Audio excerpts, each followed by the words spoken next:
It's important to me to keep the balance between educating and stunting on niggas because that's how I got here, man. We do live in a world of materialism. I'm not gonna ever front on that. I like nice things. I got gold teeth. I got all that shit, man. I went and bought the Rollie because I'm a black man and we not supposed to have these. It's just about really uplifting and really educate my people, especially in this rap shit, man, because a lot of us are pursuing this shit from hustle shit. You know, niggas is really out here recording and busting ass. They go and buy all the right equipment. They got the right intentions. They trying to make music that rock the people, but it's just like you gotta have some substance to that shit, man, and you gotta have some shit behind it that make a nigga think.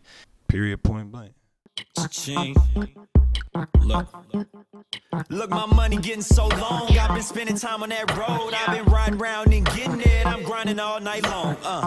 I heard some people saying I'm on. They be playing all of my songs. I shut it down when I perform. Who is we?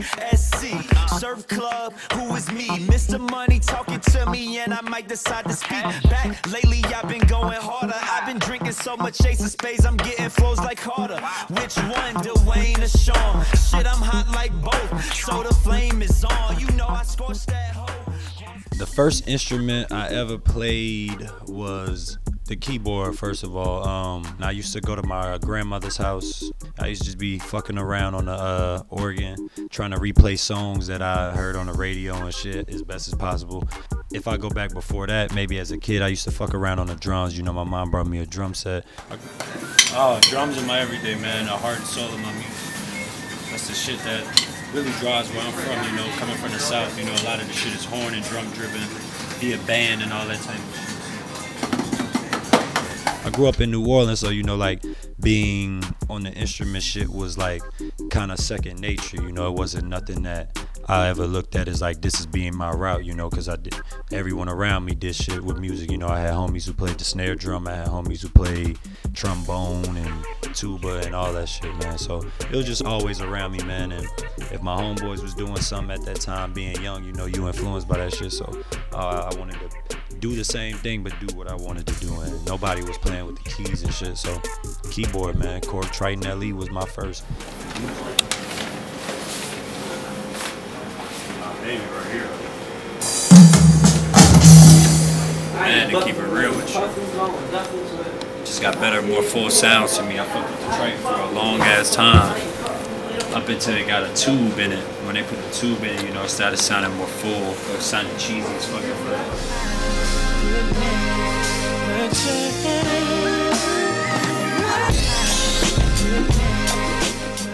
Traveling is a special thing to me because it's molded my personality, man.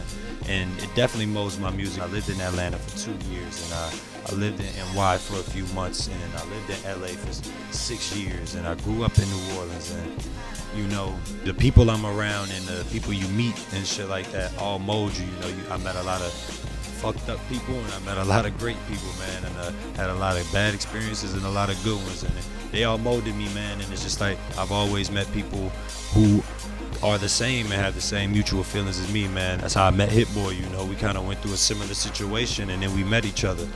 I was working with somebody else, he was working with somebody else, both split ways and went our own path, and we met each other, and then that was a culmination in the beginning of Surf Club. I do feel like some people sleep on my experience. I started at 17, man, you know, and 18 years old, man, and, you know, I was working with Cara Diagardi, man. I can't be no immature dude in no session with her, man. She's a professional hit writer, you know. I was working with the Pussycat Dolls, Nicole Scherzinger. I was around Polo the Don, Pharrell, Rob Walker, all these OGs in the game, Puffy. And it was like, you can't be in a room and be on some shit like you don't know what's up. I knew I was great at my craft, you know. It was just the fact that I didn't have the years of experience to show the world that you ain't hot if you ain't on the front page. Niggas don't give a fuck about you. So that's what make me turn up and work hard to get to the front page. So when I feel like I get there and niggas see my list of accomplishments, they gonna be like, oh shit, what the fuck were we tripping on? Yeah, you know what it is, man. Chasing Cash. Great interview right now, man. Other than that, man, I just like to let the world know, man, you're looking at somebody who's gonna be here for a while. You're looking at somebody very passionate, putting in a lot of work, whether you see me or you don't see me. If you do see me, say what's up.